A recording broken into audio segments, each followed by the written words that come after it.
I'd like to call the meeting of the Huntington Township Board of Supervisors to order and ask if you'll join me in the Pledge of Allegiance. At this time, we'll have public comment on agenda items. Seeing none.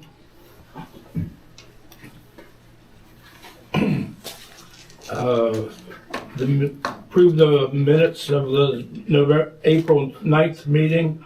They have been circulated. Are there any comments? I have none. I have none. I make a motion we accept the meeting minutes as written. Is there a second? I will second it. Then moved and second. All those in favor say aye. Aye. Opposed, no. Motion carries. Bill list was circulated.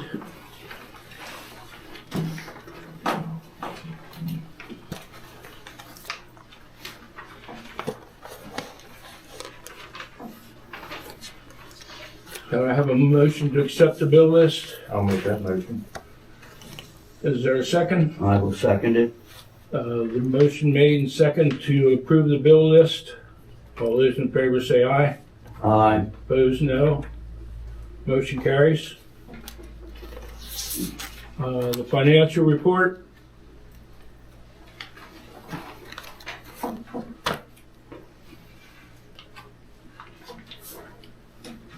I make a motion we accept the financial report as printed. Is there a second? I will second it. Then moving and second. All those in favor say aye. Aye. Opposed, no. Motion carries. Anything miscellaneous? None? Okay. Roadmaster's report. The roadmaster is not available tonight for the meeting, so he left a note. They crack sealed the roads, filled in White Church behind the guardrails, pulled the guardrail cables and posts and leveled it off, got trucks inspected, started mowing roadsides, and helped with the new flowers and things in front of the building.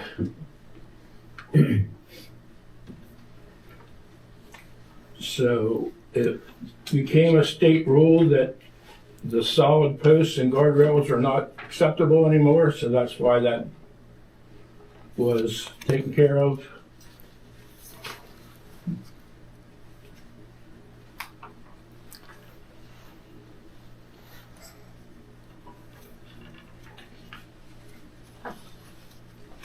Supervisors report. I have nothing. I have nothing. I have a letter, anonymous letter here from somebody at the Peach Glen Idyville Road who said there was boulders placed along the road at Starner Station and they would like the township road crew to inspect the location and see what can be done to take care of it. So I will present this to the road crew.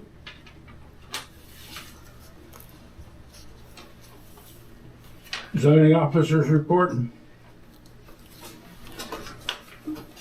5 building permits were issued in April, one for a single family home, one for an addition, one for rooftop solar, one for a deck, and one for JVI for fuel dispensing equipment.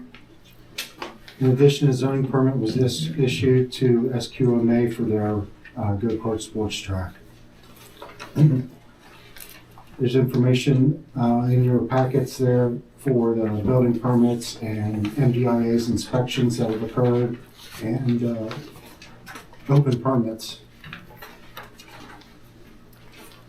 I spoke with the owner of the old bowling alley at 6455 Old Harrisburg Road with James Zerfing, the building inspector. He's been working on the improvements to the facility for 9 months without a permit. I issued a stop work order, and James and I gave him guidance to help bring this project into compliance. There are currently 2 plans under review in the township, one for Townsend, board actions required by June 30th, and one for Ronald Miller, that's on the agenda tonight. Board action is required by June 21st. Any questions? None. No, I haven't. Okay. No old business, we'll go to new business, and we have a bid here for tar and chip. You might want to do the other end, because it's not tabled. Yeah, I think you're right.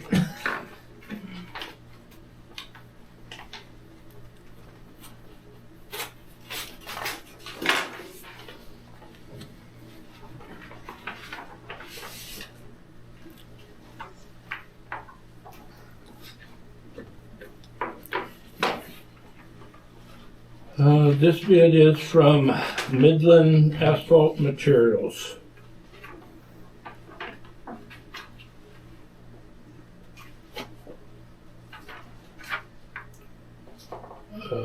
For single bituminous seal coat at $108,295.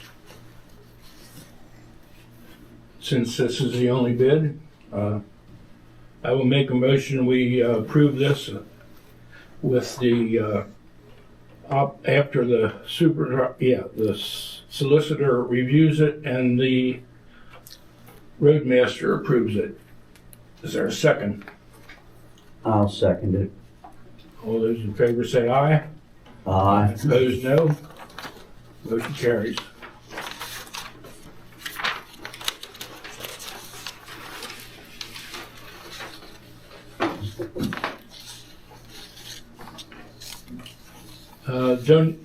The yearly donations we do in the spring.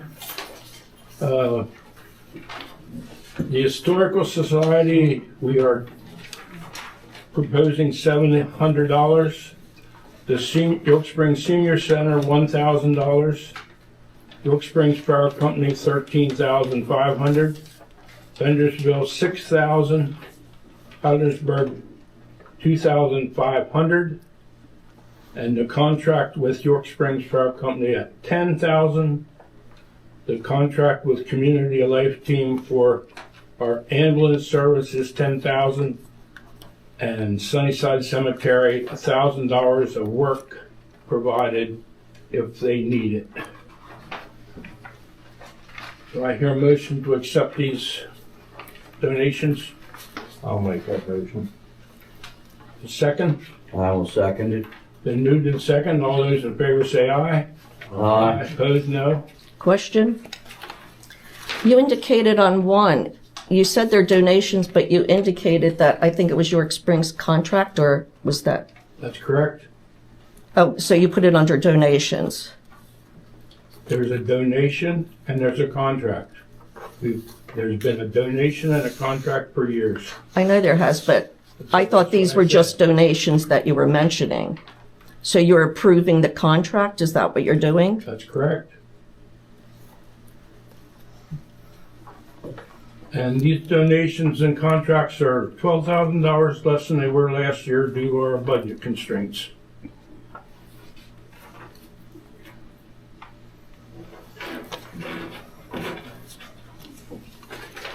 You need a final vote. Pardon me? You need a final vote. Moving to second. All those in favor say aye. Aye. Opposed, no. Motion carries. Thank you, Scott. Thank you, Scott. Next is ADA recommendation request, and I'll turn that over to Steve. That's a correction. It's an accommodation request. All right, so the township received a letter from a resident asking for accommodation with regards to being able to hear at the meetings. They expressed in their letter that their preference would be for a microphone and speaker setup. With regards to the ADA, the process of trying to figure out an accommodation is supposed to be a process where you discuss the request, you try to give preference to the requester's proposed accommodation.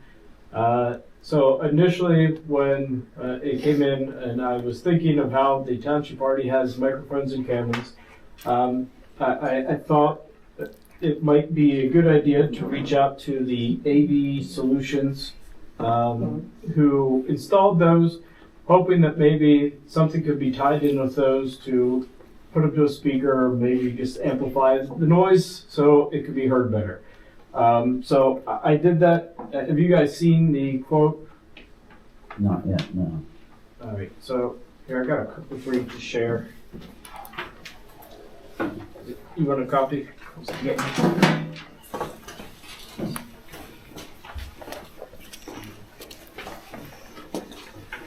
You have none for the rest of the people here? They can have a copy after they look at them. It's rather lengthy, so. So the first couple pages are describing their business, and then it gets into the various equipment they would use as far as microphones and speakers and the way you would control it and various servers. I'm not going to pretend to know the details of what everything that's involved.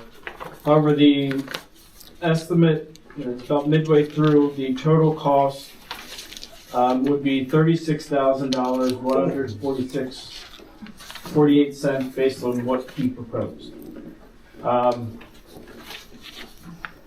I did have a chance to talk to him about it a little bit.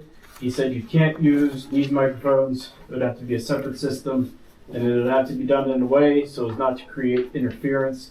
Certain things would create interference with these microphones and separate microphones and speaker systems. So that is the initial quote that we got. So after getting that and seeing the cost, which was more than I anticipated it being, I was looking at various ways in which you can try to accommodate requests otherwise. So there's a Center for Hearing Access at the Shed Institute, and they provide a pretty useful, helpful website that lists various ways in which you can try to accommodate these type of requests. They list 4 systems that meet the ADA. One is a hearing loop, which a hearing loop is included in this, which is a PA system with additional hearing loops added. One With is additional what? hearing loops added. Okay. So it'd be PA system with speakers, I'm assuming in the ceiling, and then additional hearing loops that each individual user could put on their ears. This website also discusses FM RF system, which essentially takes input from a microphone. So it appears to be like a little box that transmits like a radio signal out to the different hearing loops. From just brief research that I found, they seem to be much less expensive. There was one that was a 4-channel. It came with the loops that you would hang on your ear. It didn't include the microphones though, but the box and the loops was like a couple $1,000s. They also have infrared systems, which are similar, and instead of radio signal, it uses infrared light. The infrared light essentially has to have line of sight to the person who's using it. It would be good for in this room. It says it doesn't extend outside the walls, which they say can be better for security. I don't think it's really a concern in this meeting room. And then the other one would be a direct wired loop system, which they said is very rare. Also, the ADA. Oh, here, I do have 2 more of these if anybody else would like a copy.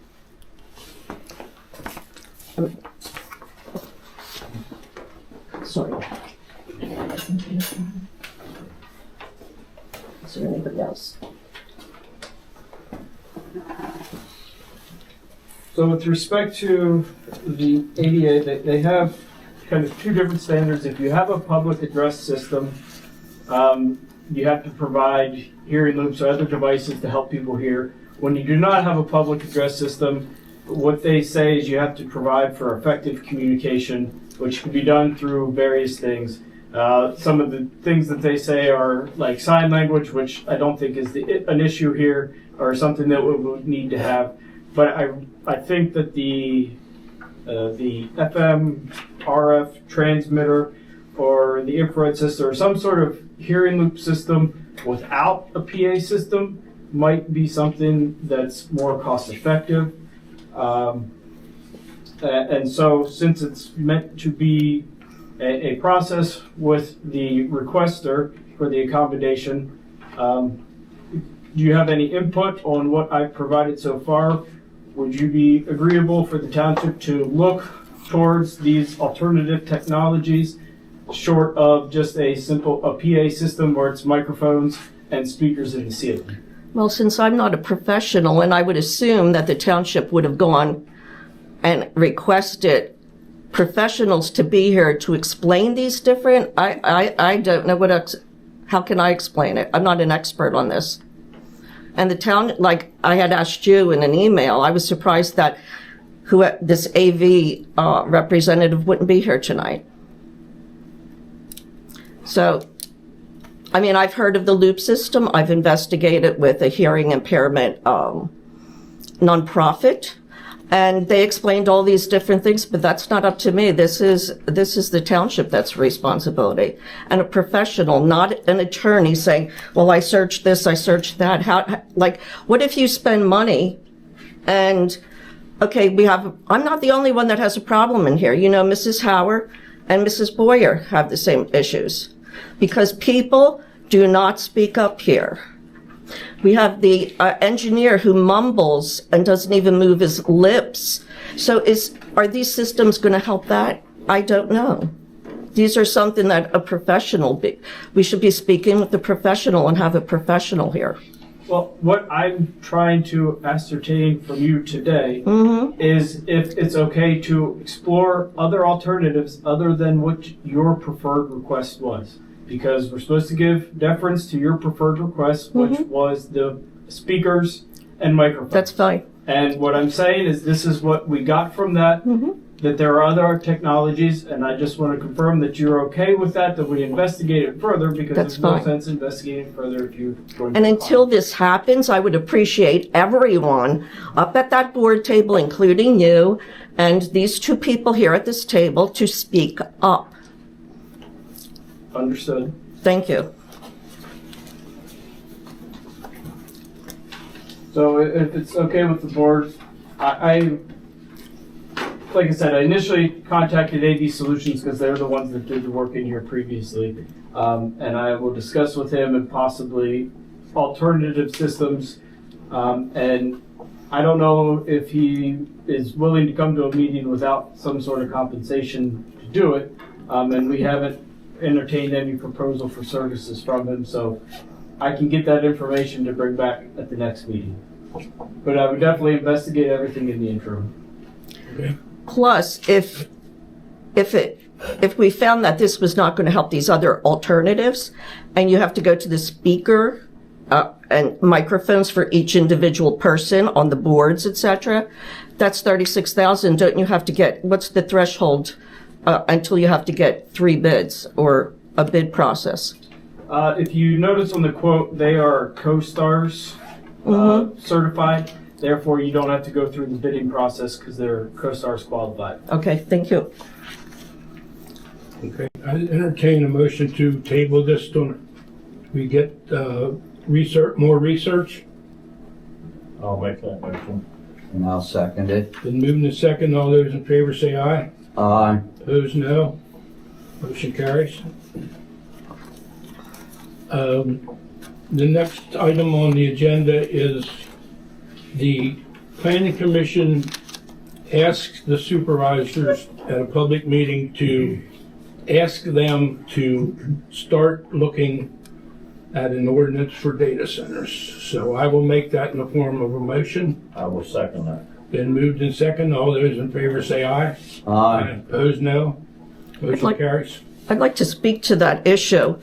I attend the planning commission meetings, and I'd like maybe the attorney could help out with this, but when all three of you are at that meeting, that's a quorum of supervisors. And when you were asked by Tom Strife about this, All three of us were not at the meeting, man. there were two, which is a quorum, but sometimes there are the three of you there. So you sit in the back and you communicate off the floor, not during public comment because you're there in your official capacities. You're communicating off the floor right now not under public comment, ma'am. So. But if I'm it's good talking for the about goose, this it's good for the particular gander. motion. I'm talking about this particular motion here. And I'd like, because it seems unethical that you could sit in the back of a planning commission meeting and make a decision with the two of you there, and then come in here a couple weeks later and say, oh, we're going to make a motion to do what we were asked to do at that meeting. I mean, that seems, We are answering a request from the planning commission. That is exactly what we did. That is what we're continue to do. Thank you. Next is review and approve the Miller subdivision.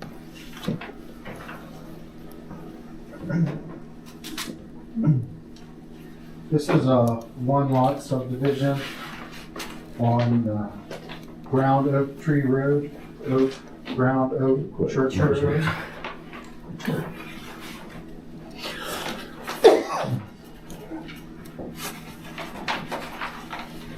What they're proposing is to separate the existing home at the front of the property with the flag lot in the back. This is going through the review process, and all the comments have been addressed except for owner's notarized signature, which was taken care of now, and approval of the sewage planning module, which is here and ready for your signature. It's already been signed and approved by the planning commission. The planning commission has also conditionally approved the plan contingent upon the sewer planning and the signature as well. The surveyor, Ken Scott, is here. If you have any questions about the plan, I'm sure he'd be happy to answer. Any questions? No, we've looked at it several times and I have none at all. Do I hear a motion to accept this subdivision? I'll make that motion. Oh, Then, first, we need to approve the sewer planning module. Facility model, yeah. And then you can conditionally approve the plan based on final approval of the sewer planning module. Okay. Do I hear a motion to accept the sewer management plan? I'll make that motion. I'll second. Been moved in second. All those in favor say aye. Aye. Opposed, no. Motion carries. And to approve the subdivision plan conditionally, I'll make that motion. is there a second? I'll second that. Been moved in second. All those in favor say aye. Aye. Opposed, no. Motion carries. Do you want to sign these now or at the end of the meeting? End of meeting.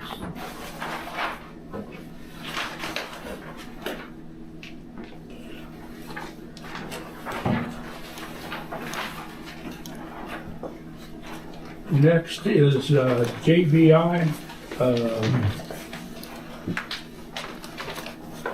Scott, that JBI's request to perform a site inspection to verify the completion of required improvements to determine necessary to complete the project, and they're asking to recommend that the amount of financial security be reduced to $255,948 for the remainder of the project. Their bond is up for renewal next week. So Roger Drake at the company asked me to perform an inspection. That's what I did. And this is the figure you came up with Yes. to remain. Yeah, my inspection report is there, my letter is there, This is what- and the updated public improvement estimates. This is what is not completed yet. Correct. Okay. And this is the remainder of, we should keep rolling bond. Correct. Okay. Okay, I make a motion, we accept this recommendation of $255,984 for bonding of the remaining project. Is there a second? I will second it. Been moved and second. All those in favor say aye. Aye. Opposed, no. Motion carries.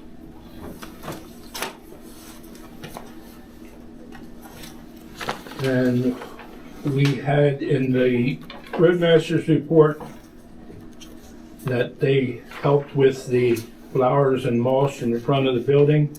And I would also like to thank EB Mulch and Soils for the mulch donations and the Richwine family for some of the shrubs and plants. We had talked about the front of the building for many years, and they took it on themselves to beautify the property. So I thank everybody who has been involved. Subdivision and land development, or none. Well, they were talked about in my engineer's report. We have Townsend and the Millers, and you just conditionally approved the Millers. Okay. Upcoming meetings, the Plan Commission will meet May 18th. That is a different date than normal for the holiday. Supervisors will meet Thursday, June 11th. Narema will meet June the 10th at 6 at the new Butler Township building. Public comment. Yes. Okay, this is in December. I had entered a right to know request to review the Diller files. It is now May.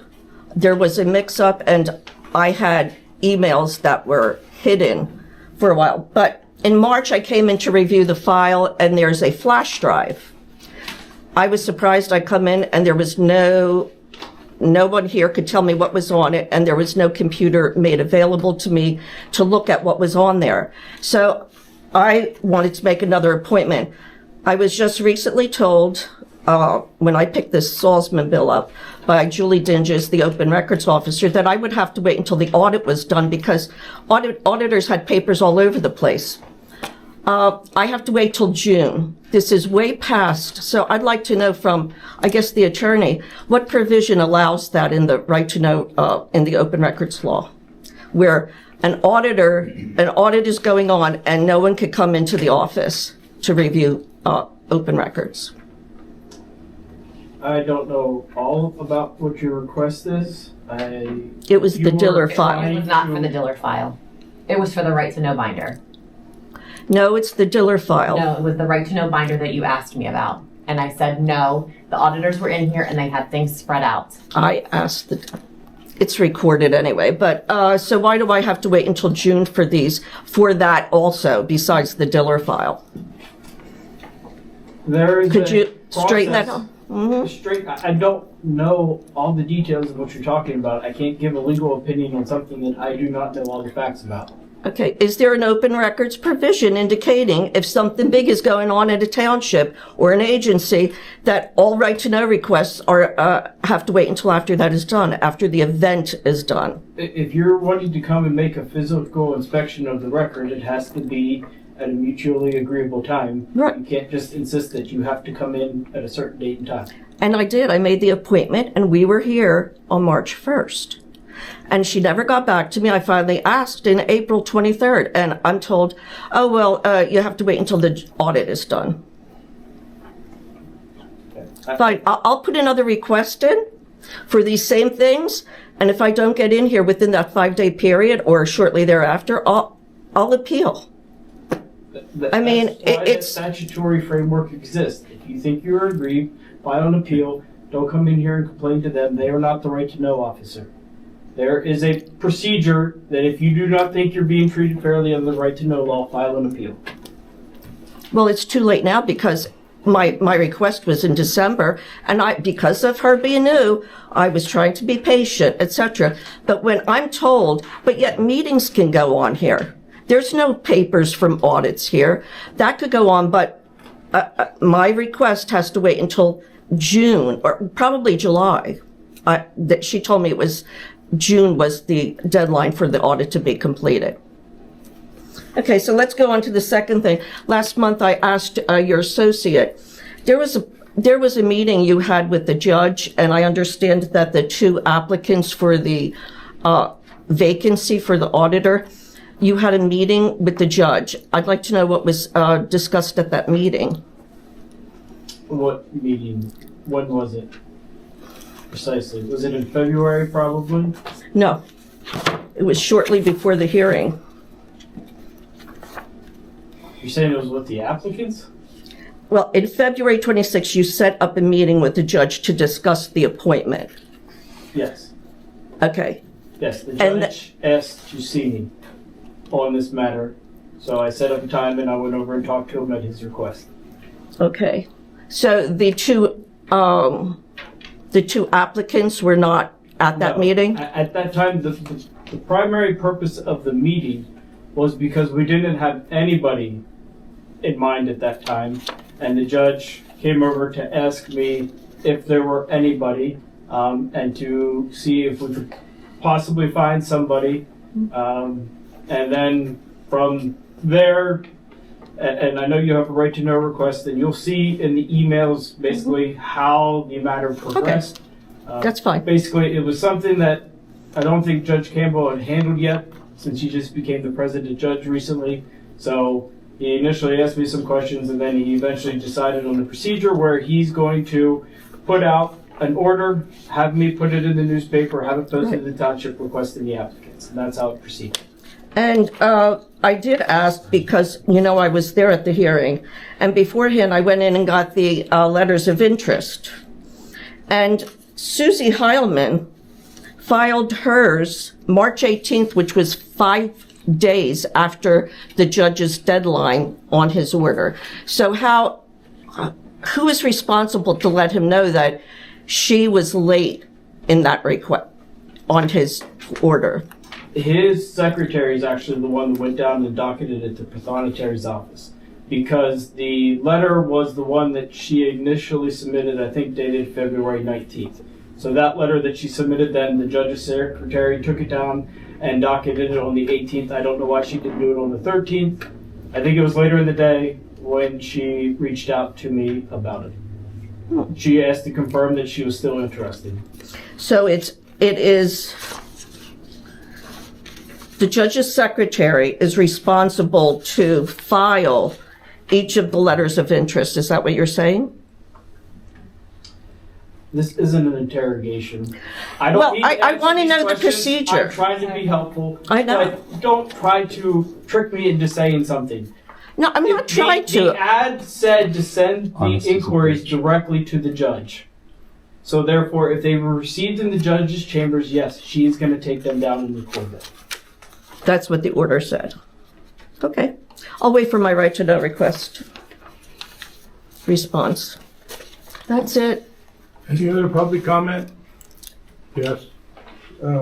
What's the policy for tree removal in the township right away? You guys know? No, I do not. The general rule is if it's in the right of way, the township can remove it. I don't remember. Wait a minute, who can remove it? Well, the township can, as a matter of right. The property owners could. But do you have a specific scenario? Okay, well, I'll try and set it up a little bit for you here. Well, from working at the township, I think the code book says 6 inches or smaller, the township can cut without permission from the owner. So I'm assuming that anything bigger than that must have to get permission from the landowner. That's how I read the secondhand township code. But that's what I'm trying to find out. I'm trying to remember. It's been probably 3 or 4 years since I had to deal with this. Because I remember I actually had a client who was mad that the township was cutting down their trees, and basically the township was like, "We're cutting them down, and we'll place the wood there for you." So That's why I was asking, because it kind of gets, even from doing the job, it gets complicated. That's why I thought maybe someone would know where we stand here, because now I'm on the other side here. But anyhow, I got a very large tree that's on Rolling Road, and the road crew in the last year or two, has cut several of big trees back the road on Rolling.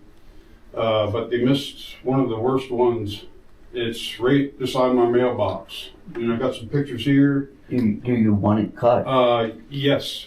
Okay. It's not on my property. It's on the neighbor's property. So I went to him to ask him about it, and he doesn't want to be responsible for it. So I said I'd come in here. Therein the problem lies, because if it isn't in the right of way. It is in the right of way. It is in the right. It is in the right of way. Okay. Which I knew to check that to start with. So Well, it is in the yeah, township.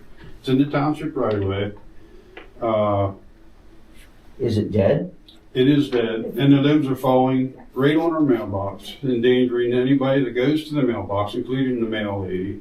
I think one of the issues would be, though, is there's an electric line on the other side of the road. So it's not on that side of the road.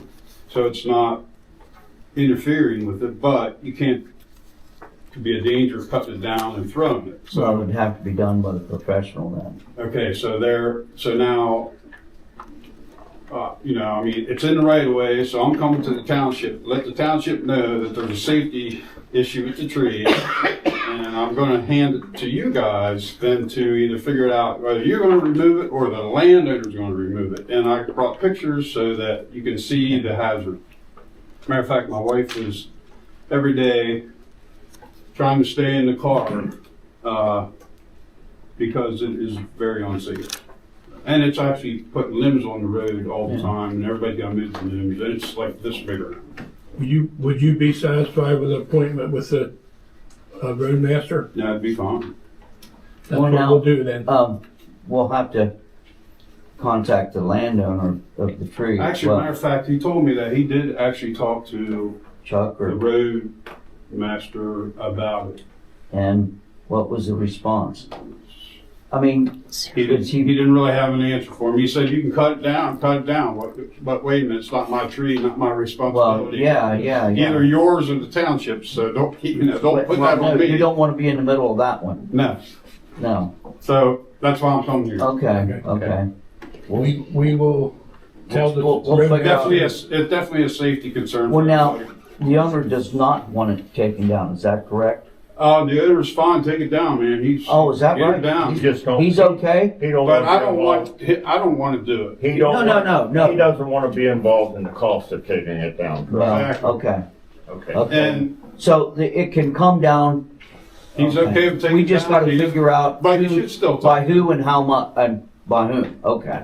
Yeah. So I mean, someone's gonna have to go up with a big, Yeah. you know. Yep. Get permission. But I brought Yeah. plenty of pictures you can see, and I'll. And how close to the electric line? We might have to contact the electric company. Nah, it's No? on the other side of the road. Oh, okay. It's just if it would happen, it's kind of leaning this way towards the electric line. So if you're gonna have to go on the top and touch it. Somebody's going to have to.